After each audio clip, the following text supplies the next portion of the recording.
சந்தேகப்படாதீங்க. ஐயா வந்து நிச்சயம் எல்லாவற்றிலும் வெற்றி பெறுவாரு.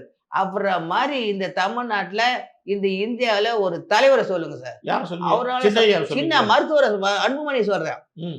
உலகத்திலேயே சாதிச்சு வந்துருக்காருன்னா, இங்க தமிழ்நாட்டையே 1 வருஷம் குடுத்து பாருங்க சார். 1 மாசம் குடுத்து பாருங்க சார்.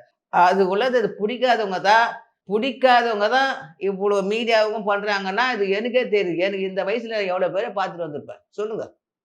எவ்வளோ பேர் எத்தன மந்திரிகள நான் பார்த்துருப்பேன். எத்தன முதல்வர்கள பார்த்துருப்பேன். என்னென்ன நாடகம் ஆடி, என்னென்ன பண்ணாங்க, என்னென்ன செய்றாங்க மக்களுக்கு. அதே மாரி இவங்க எவ்வளோடா பேசுனாங்க அப்ப. பாருங்க.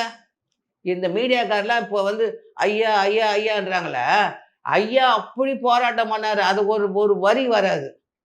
இந்த சண்டைய தான் மென்னு கிடக்குறாங்க. இந்த சண்டைய தான் பெருசாக்கி, பூதாகாரமா ஆக்கி, அத பெருசாக்கி மீடியால அதுதான் தீனி போடுங்கிறாரு ஐயா. எங்க ஐயா தீனி போடுறாரு அவங்களுக்கு.